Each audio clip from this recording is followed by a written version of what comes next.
Nós vamos conversar hoje com o Dr. Elton Freitas sobre o impacto da crise econômica, desse momento de incerteza política, o impacto disso no setor de planos e seguros de saúde e seguros de vida, nesse momento, então, de tantos desafios, né, doutor Elton? Sim, são muitos os desafios. Doutor Elton, eu queria começar exatamente por isso. Qual é o impacto que essa crise econômica, esse momento de incerteza política, tem tido no setor de planos e seguros de saúde e seguro de vida? Vamos falar inicialmente do setor de seguro-saúde ou de planos de saúde. Essa atividade é uma atividade econômica que se vincula muito fortemente ao desenvolvimento econômico da sociedade, do país. E nesse momento que a nossa economia ela estancou um período de queda, mas ela anda de lado, ou seja, ela não tem um crescimento consistente, robusto, crescer nesse cenário significa crescer tirando clientes da concorrência. Então, você tem que ter toda uma estratégia para desenvolver esse caminho. O setor teve uma perda de 3 milhões de clientes. Como conter essa perda? Ela se agrava com a questão da economia. Se, por um lado, a economia não cresce, os custos da assistência à saúde, especialmente a variação do custo médico hospitalar, que é a chamada inflação da saúde, ela permanece numa trajetória ascendente muito acima da inflação geral. Então, depressão econômica com aumento de preços dos planos, isso é uma equação que, na minha avaliação, explica esse fenômeno da redução do número de pessoas na saúde suplementar, em que pese ser um dos grandes desejos da sociedade brasileira ser possuidor de um plano de saúde, ter a cobertura de um plano de saúde ou de um seguro de saúde. Mas essa perda está estancada? Ela caiu muito rapidamente em 15 e 16, ela se estancou, houve até uma pequena recuperação, mas no último trimestre, esses dados são da Agência Nacional de Saúde, a gente percebe uma nova queda, ainda que pequena, mas uma queda. Não é um indicador de tendência, mas a gente percebe que o setor, no mínimo, ele não está crescendo. O senhor falou em desafios para atrair os clientes, para manter os clientes, que já têm, inclusive, crescendo para cima da concorrência. Quais são esses desafios? Que estratégias podem ser utilizadas para manter e atrair novos clientes? No setor da saúde, a gente vende uma promessa de uma assistência à saúde. Você entrega um produto, que é uma carteirinha, e aquilo vinculado a esse produto tem toda uma promessa. Eu chamo o momento da verdade, que é no momento que o cliente vai usar, isso tem que corresponder à expectativa desses clientes, seja em relação ao acesso, em relação à qualidade do atendimento, em relação a todos os quesitos que são avaliados nesse momento. Então, crescer significa entregar aquilo que se promete, com qualidade, com resolutividade, que o cliente se sinta, então, satisfeito. O senhor falou do crescimento dos custos, né, da medicina. A inovação tecnológica traz um aumento de custos, né? Então, tem a inflação médica, a qual o senhor se referiu, e tem a questão dos custos. Como resolver essa equação, oferecer essa qualidade que o cliente espera quando ele recebe a carteirinha e ter um custo compatível nesse cenário que a gente está vivendo? A resposta dessa questão é a velha vale $1 milhão, né? Isso é que o mundo inteiro procura equacionar. No Brasil, a saúde suplementar, ela cavalga um modelo assistencial chamado modelo Fee for Service, que é um modelo indutor desse aumento de custo, do indutor do excesso de utilização, indutor de uma série de práticas que o mundo inteiro vem abandonando, mas no Brasil a gente ainda não conseguiu abandonar esse modelo em função de modelos mais resolutivos, mais eficientes, mais eficazes, com melhores entregas. Portanto, pensar a saúde suplementar hoje no Brasil é pensar em 3 aspectos fundamentais. A gente tem que mexer no modelo de pagamento. O modelo de pagamento não é um modelo adequado, chamado Fee for Service, que está sendo abandonado no mundo inteiro, não pode continuar sendo o modelo padrão de pagamento na saúde suplementar. A segunda questão que eu acho fundamental é a organização das redes, a organização dos serviços, da forma como eles se organizam para prestar assistência. A gente tem que começar a discutir a eficiência, né, a produtividade desses serviços para que eles possam, então, ser mais baratos, né? E o terceiro ponto é o chamado modelo assistencial. Que tipo de assistência eu estou oferecendo aos meus clientes e se essa assistência tem uma racionalidade maior ou menor. Portanto, uma assistência prestada, por exemplo, baseada em médicos especialistas, ela é muito mais cara do que uma assistência prestada por um médico de atenção primária, que coordena todo um cuidado, que orienta o percurso assistencial do paciente. Então, são 3 desafios que estão basicamente encadeados: como é que eu pago, como é que eu organizo a rede e qual modelo de atenção eu vou oferecer aos meus clientes. Eu acho que daí a gente tira algumas formas para poder resolver essa questão, pelo menos estancar esse excesso de crescimento do custo médico assistencial, chamada variação do custo médico hospitalar ou inflação da saúde, que cresce consistentemente acima da inflação geral em todos os países do mundo, mas no Brasil esse descolamento é ainda maior, chega a 3 vezes a inflação geral. O senhor disse que o mundo já começa a abandonar esse modelo que o senhor descreveu aí, esses 3 aspectos. Quando é que o Brasil começará a fazer, então, essa transição para um novo modelo? No Brasil, nós convivemos com 2 modelos muito distintos de atenção à saúde. O modelo do Sistema Único de Saúde, que é um modelo baseado nessas premissas, né, em que pese todos os problemas, a modelagem do SUS é uma modelagem mais evoluída, mais eficiente, potencialmente eficiente, e o modelo da saúde suplementar. Então, já existe de parte de hospitais, da parte de compradores de serviços, que são os empresários, os clientes, pessoa física, que nos pagam. Na verdade, todos nós somos pagos pelos clientes dos nossos planos, e essas pessoas começam a dizer: olha, eu não consigo mais continuar tendo reajustes desse porte. Portanto, é importante que se discuta novas formas de prestar atenção à saúde, atenção médica especialmente. E nesse momento existem iniciativas nessas direções que eu apontei, já com a anuência e com a concordância de vários segmentos aí da cadeia produtiva da saúde. As pesquisas de opinião mostram, hoje em dia, a principal preocupação do brasileiro é a saúde, né? A assistência que ele vai receber no momento que ele precisar. É quase que um sonho da casa própria. Sim, sim. Né? Hoje é o plano de saúde, ou as duas coisas. Uhum. Ao mesmo tempo, a gente tem a percepção, a gente percebe que há uma percepção de boa parte da sociedade de que paga muito caro por um plano e na hora que precisa não tem esse atendimento. Uhum. Como mudar essa percepção da sociedade? O acesso a um sistema de saúde adequado, um sistema de saúde oportuno, é um pressuposto da cidadania, é um pressuposto da democracia. Então, pensar que um sistema de saúde organizado é uma conquista de uma sociedade. Algumas sociedades que conseguiram resolver melhor esse problema são sociedades que têm uma cidadania mais plena. Agora, a atenção à saúde no mundo inteiro é um serviço caro. Portanto, ele pressupõe racionalidade, ele pressupõe eficiência. E no momento em que no Brasil a gente cria esse conceito de que é de graça, que o governo que deu, que isso não custa, mas custa muito. Nos Estados Unidos custa quase 19% do PIB. Na maioria dos países da Europa, em torno de 10% a 12% do PIB se gasta com saúde. No Brasil, nós estamos chegando perto de 10% do PIB, somando a saúde pública com a saúde suplementar, e aí existe uma inequidade, porque na saúde pública você tem uma distribuição melhor dos recursos. Na saúde suplementar você tem um recurso que é alocado e que destina uma parcela menor da população. Então você cria sistemas muito díspares em termos da oferta e do atendimento que se faz às pessoas. A regulamentação do setor de saúde está completando 20 anos. 20 anos. O senhor considera que é preciso fazer alguma mudança nessa regulação e em que sentido seria essa mudança?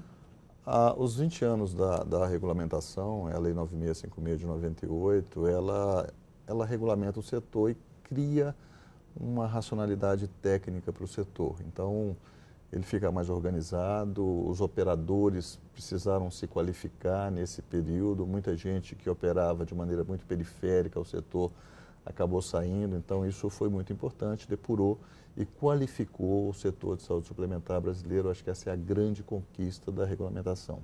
Nos aspectos da microrregulação, daquilo que a gente entende que é essencial para essa mudança, a indução de novos modelos de atenção, acho que a regulação peca muito. Ela precisaria direcionar os seus esforços para induzir o setor a ter práticas mais eficientes, mais adequadas em relação ao atendimento à saúde dos pacientes. Eu acho que essa é uma questão fundamental.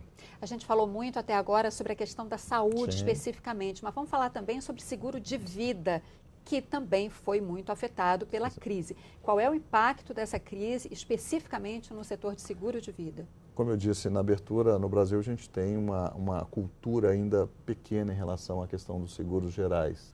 E se você chegar no final de vida, a gente discutia hoje sobre longevidade, um fórum específico que haverá aqui, a Seguros patrocinará um congresso sobre longevidade. Na verdade, mais do que patrocinará, ela realizará o congresso Seguros Unimed Longevidade. A longevidade traz um problema oposto. Se eu chego no final da vida sem uma estrutura econômica que me sustente, portanto, hoje o que a Seguros Unimed procura é oferecer soluções de seguros para as diversas etapas da sua vida, seja o seguro de vida, seja o seguro de previdência. E isso a gente busca, especialmente nos mercados que nós enfocamos. Nós estamos falando aqui do mercado do Sistema Unimed, do mercado das cooperativas, do mercado da saúde. A gente busca colocar produtos que atendam a essas demandas e estimular a que essas pessoas tenham essa percepção em relação à necessidade, à utilidade, à importância do seguro na gestão de vida, seja na gestão das empresas, que às vezes contratam seguros para os patrimônios e tudo mais, mas na vida da gente também. A boa gestão da sua saúde financeira pressupõe a utilização e a contratação de produtos de seguro. Então, essa é a mensagem que a gente sempre utiliza no sentido de trazer um estímulo maior à comercialização desses produtos. Que é um desafio muito grande, levar essa mensagem considerando um momento de incerteza, né? Ah, sim. Porque a pessoa que precisa ou que quer, se convence de fazer um seguro, ela precisa ter confiança no futuro, que ela vai viver mais, que ela quer ver os netos, bisnetos, quem sabe. E confiança, previsibilidade é o que falta hoje no país. Nós colocamos os nossos produtos focados em públicos que são públicos, é um nicho, a seguradora é uma seguradora de nicho, e nesses nichos a gente entende que a crise foi mais amena, né? O setor da saúde não sofre tanto pela necessidade desse segmento. O setor de cooperativas normalmente é um setor que cresce em crise, então é um setor também que tem experimentado um desenvolvimento muito grande. Então, em função disso, nós temos sim essa expectativa de crescer. A gente acha que esses públicos que nós estamos atendendo são públicos que continuam tendo uma capacidade a mais de comprar produtos, especialmente produtos que a gente tem colocado agora de maneira muito diferenciada, os chamados produtos de responsabilidade civil, né? O médico hoje ele precisa se proteger e ele nessa proteção a gente colocou um produto que é um produto de responsabilidade civil médica. A gente tem responsabilidade civil para os dirigentes das cooperativas, das Unimedes, de outras empresas que queiram contratar os nossos seguros na eventualidade de algum risco que não foi previsto, né, no trabalho cotidiano desses executivos. E esses novos produtos têm sido uma fonte importante de trazer novas receitas para a companhia. Nós também fizemos um desenvolvimento muito especial no setor da odontologia. O Sistema Unimed não tinha até então uma empresa de odontologia do sistema. Nós criamos essa empresa, nós estabelecemos essa empresa como uma parceira das Unimedes e o produto odontológico junto com o produto de saúde, eles andam muito juntos, né? Quem compra o plano de saúde normalmente também é quem compra o plano odontológico. E nesse sentido, foi uma iniciativa que se mostrou extremamente promissora e relevante para novas receitas. O impacto do bônus demográfico brasileiro, que segundo alguns analistas, inclusive, está se esgotando e vai se esgotar mais rapidamente do que se imaginava. Qual é o impacto disso nesse mercado? No mercado de previdência, no mercado de seguros, especialmente no mercado de saúde, isso impacta de maneira muito geral. Hoje nós falávamos que entre 1950 e 2050, nós tivemos praticamente 10 vezes mais pessoas idosas acima de 60 anos. Nós tínhamos 27 mais pessoas acima de 80 anos. Portanto, esse bônus demográfico que o Brasil teve por muito tempo e que não se utilizou dele adequadamente, exatamente para fazer as mudanças e as transformações, vão impactar. Porque cada vez mais nós teremos menos pessoas para bancar aquelas pessoas que já estão em fase de aposentadoria, ou seja, que já se retiraram do trabalho. E isso tende a agravar muito rápido, e o chamado pacto intergeracional, ele fica muito comprometido a partir daí. Os nossos produtos, é bom que se diga, especialmente os produtos de previdência, o produto de saúde não tem tanto essa solidariedade intergeracional. Você hoje faz uma previdência no modelo de capitalização, onde você capitaliza para a sua previdência. Aquilo que você capitalizou é seu e aquilo não se mistura com as previdências dos outros participantes, né? E esse é um modelo chamado modelo de capitalização, que é uma das grandes discussões aí da reforma da Previdência no momento. No campo da saúde, a gente ainda tem alguma solidariedade intergeracional. Se você pegar a pessoa nova e uma pessoa acima de 80 anos, nós temos 13 vezes mais o custo da pessoa acima de 80 em relação ao jovem. E os planos de saúde permitem que você aumente no máximo 6 vezes entre o menor e o maior preço. Portanto, já tem um pressuposto de que haverá um subsídio entre as gerações que participam de um pool, de um plano de saúde. E isso, na medida que esses jovens vão diminuindo, isso, claro, pode trazer repercussões na sustentabilidade desses planos. Portanto, temos que voltar na discussão do modelo assistencial, de como é que a gente faz uma saúde mais eficiente, porque não haverá tanto pacto intergeracional, tanta forma de que uma geração acabe subsidiando a outra que está num outro patamar de vida. Desafio é que não falta, né, doutor? Não falta. E falando em desafio, o Grupo Unimed tem 50 anos. Completou em 2017. Portanto, já viu muita crise no Brasil, já passou, inclusive, pela época da hiperinflação, né, nos anos 1980. Mas eu lhe pergunto o seguinte, essa crise é diferente? Ela é pior do que as outras que o senhor, como gestor, como executivo, já viveu? Agora, falando mais assim, analisando do ponto de vista econômico e político também, agora está mais difícil ver uma saída do que já foi em outras crises no Brasil? Em que pese eu não ter participado das crises dos últimos 50 anos, mas já participei de algumas o senhor pegou. algumas crises, e essas crises deixam algumas lições, né? Eu acho que no momento de crise, você tem que olhar para dentro o que você pode aumentar em termos de eficiência na sua companhia, exatamente para que no momento que se saia dessa crise, toda crise pelo próprio conceito, ela é passageira, ela tem autolimitada no tempo, ou seja, daqui a pouco a gente deve experimentar um novo momento. Portanto, eu enxergo a crise como uma oportunidade de que a gente possa, olhando para dentro, ver o que a gente está fazendo, como é que a gente faz melhor, com mais eficiência. E dessa forma eu entendo que a gente vai conseguir passar. Essa crise, ela tem muitos componentes, né? Ou seja, a gente tem aí um país meio sem saber a direção, sem saber o rumo, questões políticas das mais relevantes dos últimos tempos. Uma insegurança ainda jurídica, a gente tem um judiciário que não tem que não dá uma segurança jurídica, especialmente no processo de contratualização e etc. E isso tudo somado é que gera o que a gente está assistindo aí chamando de crise. Portanto, eu digo com meus filhos sempre que quando a situação é muito complexa, vamos resolver um de cada vez.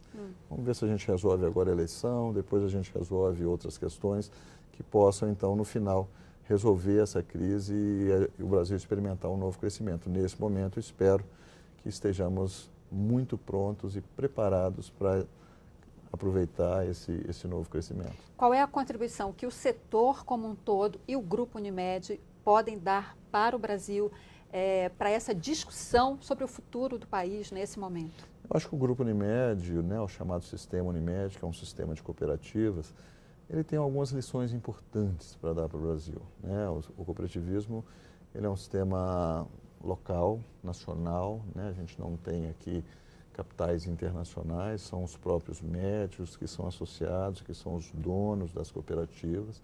É um sistema distributivo, você não tem uma concentração de renda. No momento que uma cooperativa, qualquer que seja ela, tem um resultado, esse resultado pertence a todos os sócios e não a um grupo específico, mas especificamente no setor da saúde, que é onde é a grande excelência do sistema Unimed. Eu acho que a gente tem, sim, uma contribuição, eu diria até que um dever de fazer uma discussão mais adequada sobre a saúde nesse país. Eu acho que nós podemos ser, sim, protagonistas numa discussão, especialmente de uma integração entre os modelos público e privado no Brasil. Esses dois caminhos estanques que nós temos hoje não é adequado para o desenvolvimento de uma nação, para o desenvolvimento daquilo que eu falei, daquele quesito de cidadania, saúde como um quesito fundamental para o desenvolvimento da cidadania. Portanto, acho que temos muito a contribuir e precisamos contribuir e manter a nossa operação sustentável. Acho que são essa questão da sustentabilidade de um modelo como um todo, um modelo mais integrado, mais integral, um modelo menos conflitante. A gente tem hoje muito conflito, parece que a saúde suplementar tem uma contradição com a saúde pública e, na verdade, não é nada disso. A gente poderia muito bem dar as mãos e andar e fazer o Brasil um país com um sistema de saúde melhor do qual nós pudéssemos todos nos orgulhar. O setor de seguros tem passado por uma transformação bastante acelerada, né, nesse universo aí do mundo digital. Como que o Grupo Unimed tem se posicionado diante dessa inovação digital? Eu vou me referir especificamente a Seguros Unimed, né? O fenômeno das insurtechs, como houve no setor financeiro, as fintechs, hoje é uma realidade. Existem uma série de startups que não são concorrentes tradicionais do setor, mas que estão entrando para o setor com inovações, com tecnologia e fazendo coisas que, de uma certa forma, competem com as seguradoras tradicionais, né? A Seguros Unimed, olhando para frente, entendendo esse movimento, nós rapidamente criamos uma célula de inovação digital, uma plataforma aberta para inovação digital. A gente deu um nome chamado Stormia. Essa célula funciona fora da nossa companhia, aqui na Avenida Paulista, num espaço de coworking, onde você tem exatamente esse grupo de pessoas que são voltados para essa questão do digital. E neste momento a gente pensou que precisamos redesenhar toda a experiência digital dos nossos clientes, dos nossos corretores, das pessoas que se relacionam com a Seguros Unimed. Isso já está feito. E outras questões, como, por exemplo, o desenvolvimento de uma plataforma aberta que possa não só acelerar projetos que venham ser apresentados para nós e tudo mais, mas ter uma abertura e pegar os nossos processos antigos e fazer, então, toda essa transformação para o digital. Nesse momento que nós estamos agora. Estamos já em teste de uma plataforma de saúde, né, uma plataforma de bem-estar.